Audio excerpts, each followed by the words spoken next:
आज के वीडियो में हम लोग शुरू करने वाले हैं आयोनाइजेशन एनर्जी को। तो आयोनाइजेशन एनर्जी आखिर होता क्या है? तो ये वो एनर्जी होता है जो कि किसी भी एटम से, किसी भी आइसोलेटेड एटम से इलेक्ट्रॉन को रिमूव करने के लिए, आउटर मोस्ट ऑर्बिट से इलेक्ट्रॉन को रिमूव करने के लिए जो एनर्जी लगता है, जैसे कि यहाँ पे आप देख रहे होंगे कि जो भी एटम है उसके आउटर मोस्ट ऑर्बिट से इलेक्ट्रॉन को क्या किया जा रहा है, रिमूव किया जा रहा है। और ये इलेक्ट्रॉन हमेशा कहाँ से रिमूव होगा? तो वैलेंस सेल या फिर आउटर मोस्ट ऑर्बिट, दोनों एक ही बात है, वहीं से इलेक्ट्रॉन को हम लोग क्या करते हैं, रिमूव करते हैं। और रिमूव करने के बाद वो आयन बन जाता है। तो इसी एनर्जी को, आयन बनाने के लिए जो एनर्जी लगता है उसको हम लोग क्या कहते हैं, आयोनाइजेशन एनर्जी कहते हैं। अब बात आता है कि ये जो आयोनाइजेशन एनर्जी ये किस किस चीज पर डिपेंड करेगा। तो इसका हम लोग को एप्लीकेशन करना पड़ेगा कि आयोनाइजेशन एनर्जी कब घटता है, कब बढ़ता है, ये सारा चीज हम लोग को देखना पड़ेगा। तो आयोनाइजेशन एनर्जी जो होता है उसका सबसे पहला फैक्टर होता है साइज। ये साइज के इनवर्सली प्रोपोर्शनल होता है, यानी कि अगर साइज बढ़ता है तो आयोनाइजेशन एनर्जी घटता है, साइज घटता है तो आयोनाइजेशन एनर्जी बढ़ता है। अगर हम बात करें पीरियड में, तो पीरियड में क्या होता है, हम जानते हैं लेफ्ट टू राइट जाने पे साइज क्या होता है, घटता है। तो इसमें आयोनाइजेशन एनर्जी पीरियड में क्या होगा, बढ़ जाएगा। और ग्रुप में टॉप से लेके बॉटम जाने पे साइज बढ़ता है, तो वहां साइज अगर बढ़ेगा तो आयोनाइजेशन एनर्जी वहां पे क्या होगा, घटेगा। जाहिर सी बात है, क्योंकि जैसे ही इलेक्ट्रॉन की संख्या यहाँ पे क्या होगा, आयोनाइजेशन एनर्जी मतलब इलेक्ट्रॉन को रिमूव करना है, तो जब साइज छोटा होगा यानी पॉजिटिव चार्ज आएगा, तो पॉजिटिव चार्ज जब आएगा तो इलेक्ट्रॉन की संख्या कम हो जाएगी। जब इलेक्ट्रॉन की संख्या कम होगी तो वो न्यूक्लियस के तरफ बढ़ेगा, यानी साइज छोटा होगा। साइज छोटा होगा तो इलेक्ट्रॉन को निकालने में दिक्कत होगा, और साइज जब बड़ा रहेगा तो इलेक्ट्रॉन हम लोग आसानी से निकाल लेंगे, तो वहां पे हमको एनर्जी कम देना पड़ेगा। तो यहाँ पे आपको समझ में आया साइज से इसका रिलेशन कैसा है, इनवर्स का है। जैसे जैसे साइज बढ़ेगा वैसे वैसे ये चीज क्या होगा, घटते जाएगा आयोनाइजेशन एनर्जी। दूसरा आते हैं हम लोग चार्ज पे। आयोनाइजेशन एनर्जी जो होता है वो डायरेक्टली प्रोपोर्शनल होता है चार्ज के, या फिर आप चार्ज बोलिए या तो बोलिए न्यूक्लियर चार्ज, या तो बोलिए नंबर ऑफ प्रोटॉन। ठीक है, तो ये चार्ज के क्या होता है, डायरेक्टली होता है। जैसे जैसे चार्ज बढ़ेगा वैसे वैसे आयोनाइजेशन एनर्जी भी क्या होगा, बढ़ते चला जाएगा। तो ये दो फैक्टर पे हम लोग देखते हैं, पहला साइज पे, दूसरा चार्ज पे। और तीसरा और सबसे इंपॉर्टेंट फैक्टर होता है इलेक्ट्रॉनिक कॉन्फ़िगरेशन पे, इस चीज को हम लोग देखते हैं। ठीक है, तो यहाँ पे लिख लेते हैं इलेक्ट्रॉनिक कॉन्फ़िगरेशन के बेसिस पे हम लोग कैसे देखेंगे।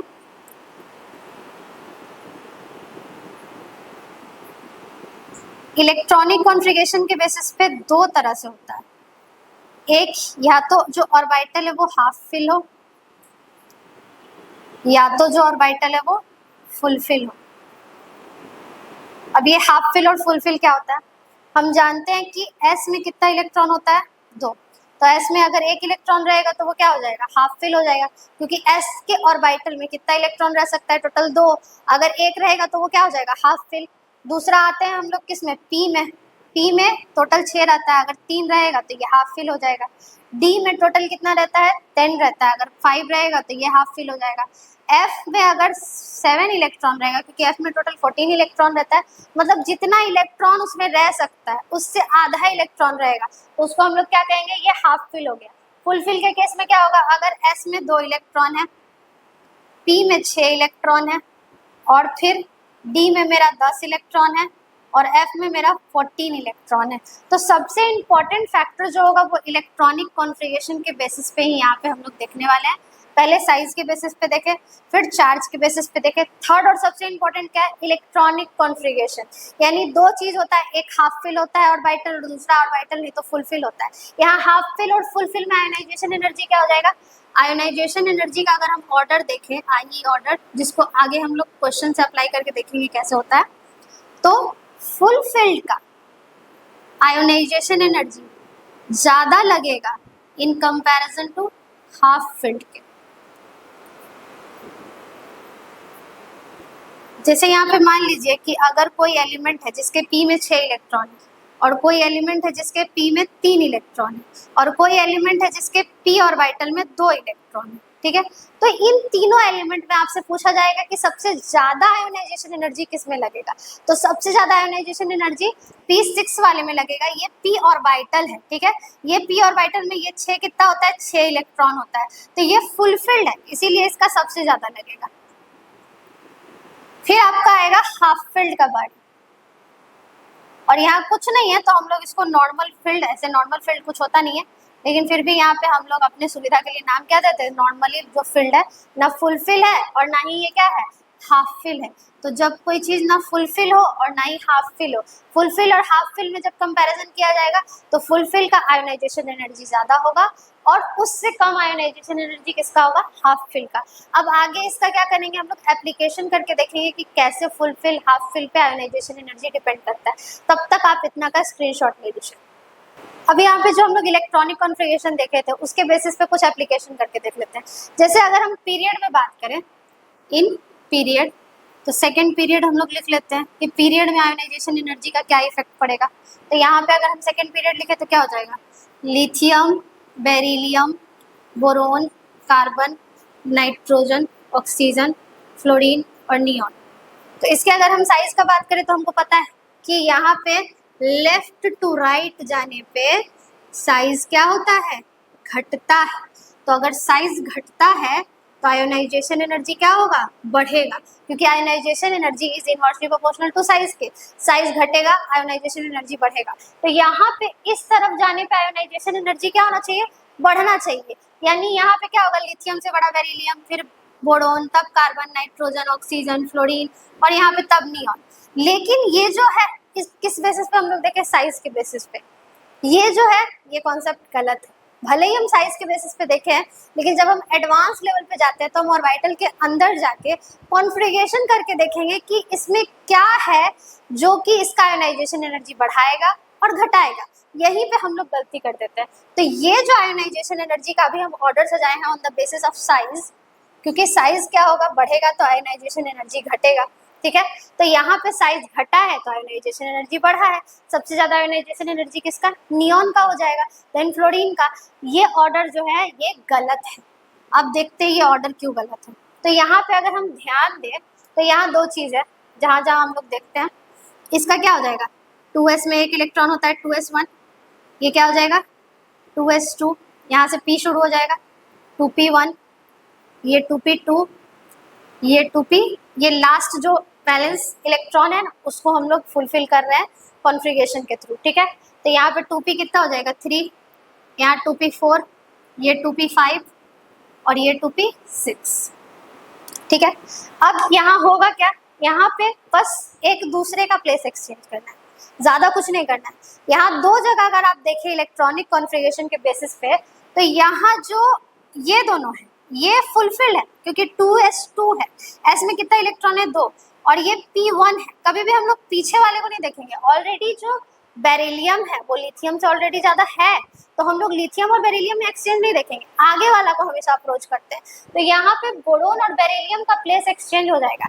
एक्सचेंज क्या हो जाएगा, बोरोन का आयोनाइजेशन एनर्जी कम होगा और बेरिलियम का आयोनाइजेशन एनर्जी ज्यादा होगा। क्यों, क्योंकि बेरिलियम फुलफिल है और बोरोन जो है वो नॉर्मल है, इसका ना p का हाफ फिल है ना फुल फिल है, जबकि ये s में क्या है, फुल फिल है। तो full fill is always greater than half fill and normal fill. तो ये नॉर्मल है, तो नॉर्मल से ज्यादा किसका हो जाएगा, हाफ फिल वाले का। तो अब जब हम लिख रहे हैं तो यहाँ पे जो राइट वाला है ये कौन था, रॉन्ग वाला, वहां देखिए क्रॉस किया हुआ है, तो ये लिथियम होगा, देन बोरोन को पीछे कर देगा और तब ज्यादा आयोनाइजेशन एनर्जी किसका हो जाएगा, बेरिलियम का।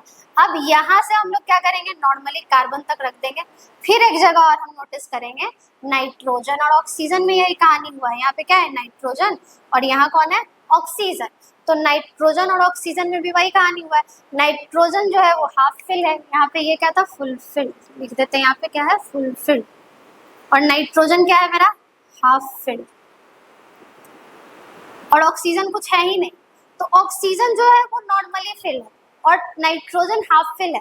तो हाफ फिल जो होगा वो उसका आयोनाइजेशन एनर्जी ज्यादा हो जाएगा in comparison to full fill के। तो यहाँ भी यही होगा, एक्सचेंज मार देंगे प्लेस को। एक्सचेंज क्या मार देंगे, ऑक्सीजन पीछे चला आएगा, नाइट्रोजन कहाँ चला जाएगा, आगे, देन फ्लोरीन, देन कौन हो जाएगा, नियॉन। तो यहाँ पे इस हिसाब से हम लोग देख लिए कि जैसे जैसे क्या हो रहा था, बस दो जगह यहाँ और यहाँ, मतलब हमको नोटिस करना है कि अभी तक जो सेकंड पीरियड का हम लोग देख रहे थे साइज के बेसिस पे, तो यहाँ साइज के बेसिस पे हम लोग को नहीं देखना है, हम लोग को कैसे देखना है, इलेक्ट्रॉनिक कॉन्फ़िगरेशन के बेसिस पे। तो इलेक्ट्रॉनिक कॉन्फ़िगरेशन पे बेसिस पे क्या होगा, full filled is always ionization energy of किसका, full filled is always greater than half filled, यानी इसका आयोनाइजेशन एनर्जी फुल फिल्ड का हमेशा ज्यादा हो जाएगा किससे, हाफ फिल्ड से। ठीक है, तो ये कॉन्सेप्ट समझना बहुत जरूरी था, इसका आप स्क्रीनशॉट ले लीजिए, और ये जो था वो रॉन्ग है और ये जो है वो राइट है। तो अभी तक हम लोग साइज के बेसिस पे, चार्ज के बेसिस पे आयोनाइजेशन एनर्जी को समझे थे, और इलेक्ट्रॉनिक कॉन्फ़िगरेशन के बेसिस पे जो हम लोग देख रहे थे वो दो अलग अलग एलिमेंट पे आयोनाइजेशन एनर्जी को कंपेयर किया जा रहा था, यानी कार्बन नाइट्रोजन में, ऑक्सीजन नाइट्रोजन में, दो अलग अलग एलिमेंट का हम लोग यहाँ पे क्या कर रहे थे, आयोनाइजेशन एनर्जी का कंपैरिजन कर रहे थे। अब हम लोग कहाँ आ गए हैं कि एक ही एलिमेंट में हम लोग देखेंगे कि इसका जब हम फर्स्ट इलेक्ट्रॉन निकालते हैं तब कितना आयोनाइजेशन एनर्जी लगता है, और जब उसी का हम लोग सेकेंड इलेक्ट्रॉन निकालने जाते हैं तब कितना आयोनाइजेशन एनर्जी लगता है।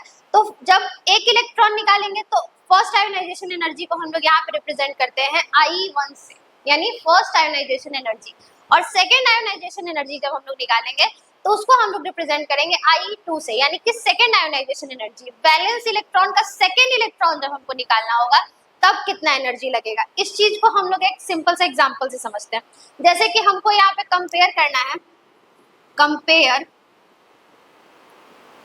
I1 and I2 of oxygen.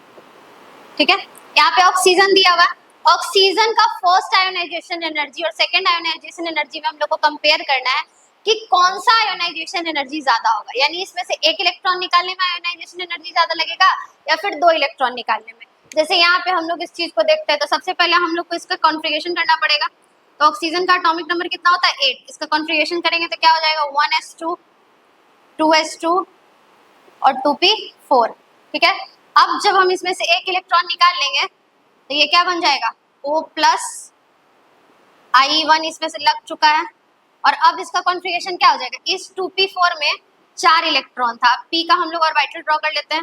ठीक है, 4 इलेक्ट्रॉन था, चारों को फिल कर देते हैं 1 2 3 और 4। अब इस 4 में से एक इलेक्ट्रॉन को हम लोग रिमूव कर चुके हैं, तब इसका क्या हो जाएगा, 8 इलेक्ट्रॉन था इसमें, अब कितना हो जाएगा 7।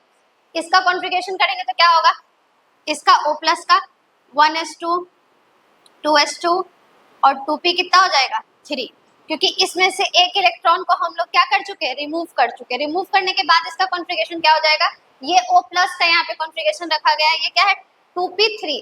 अब क्या है यहाँ पे O प्लस से हमको O प्लस 2 बनाना है, क्या बनाना है O प्लस 2, यानी ये जो P में 3 इलेक्ट्रॉन था, P में कितना इलेक्ट्रॉन था 1 2 और 3, पहले 4 था, एक रिमूव किए तो कितना हो गया 3 इलेक्ट्रॉन। अब इस 3 इलेक्ट्रॉन में से हम चाहते हैं कि एक इलेक्ट्रॉन को और हम रिमूव करें, तो यहाँ पे ध्यान से देखिएगा, अभी तक ये नॉर्मल फील्ड था। नॉर्मल फील्ड मतलब कि ये ना ही तो हाफ फील्ड था और ना ही फुल फील्ड था। तो अपने आसानी भाषा में समझने के लिए हम लोग, तो अभी तक ये ना हाफ फील्ड था और ना ही फुल फील्ड था, तो इसको हम लोग क्या लिखते हैं नॉर्मल फील्ड। लेकिन जब 2p3 हो गया तो ये क्या हो गया, ये हो गया हाफ फील्ड। तो अब हम जानते हैं कि नॉर्मल से ज्यादा मुश्किल किस में होता है, जब कोई भी एलिमेंट हाफ फील्ड हो तो उसमें से इलेक्ट्रॉन निकालना मुश्किल हो जाता है। जब हम यहाँ पे इलेक्ट्रॉन निकाले थे तो लगा था I1 यानी कि फर्स्ट आयोनाइजेशन एनर्जी, और यहाँ जब हम O प्लस से इलेक्ट्रॉन निकालेंगे तब यहाँ पे क्या लगेगा I2 यानी कि सेकेंड आयोनाइजेशन एनर्जी। तो यहाँ पे हमको क्लियरली दिख रहा है कि I2 is greater than I1, यानी कि ऑक्सीजन के केस में सेकेंड आयोनाइजेशन एनर्जी ज्यादा लगेगा in comparison to first ionization energy के। जब हम इसमें से इलेक्ट्रॉन निकालना शुरू करेंगे तो क्लियर बात है कि I2 of oxygen is greater than I1 in case of oxygen, और ऐसे ही अलग अलग केस में आप देख सकते हैं। जैसे अगर हम नाइट्रोजन का केस लेके चलते हैं तो नाइट्रोजन के केस में क्या होता है, फर्स्ट ही टाइम में जो 2p3 ऑर्बिटल भरा जाता है, तो 2p3 क्या होता है, हाफ फिल होता है, तो वहां पे फर्स्ट आयोनाइजेशन एनर्जी ज्यादा हो जाता है in comparison to second ionization energy के। लेकिन in case of oxygen second ionization energy ज्यादा है in comparison to first ionization energy के। तो इस तरह से हम लोग आयोनाइजेशन एनर्जी को समझ गए। पहले किस बेसिस पे देखते हैं, आपको साइज के बेसिस पे देखना होगा, जब दो अलग अलग का कंपेयर करना होगा। फिर अगर साइज से भी नहीं समझ में आए तो हम लोग चार्ज के बेसिस पे देखते हैं। जब चार्ज से भी नहीं समझ में आए तो लास्ट क्या करते हैं, इलेक्ट्रॉनिक कॉन्फ़िगरेशन। और जब with in the one element पूछा जाए, अगर किसी भी एक ही एलिमेंट में उसका फर्स्ट और सेकंड आयोनाइजेशन एनर्जी पूछा जाए, तो हमेशा हम प्रायोरिटी किसको देंगे, इलेक्ट्रॉनिक कॉन्फ़िगरेशन को। और इलेक्ट्रॉनिक कॉन्फ़िगरेशन करने के बाद अगर हाफ फिल या फिर फुल फिल हो जाता है तो उस समय उसका आयोनाइजेशन एनर्जी ज्यादा हो जाएगा। जैसे इस केस में क्या हुआ, यहाँ P3 हो गया तो इसका सेकंड आयोनाइजेशन एनर्जी ज्यादा हो गया in comparison to first ionization energy के।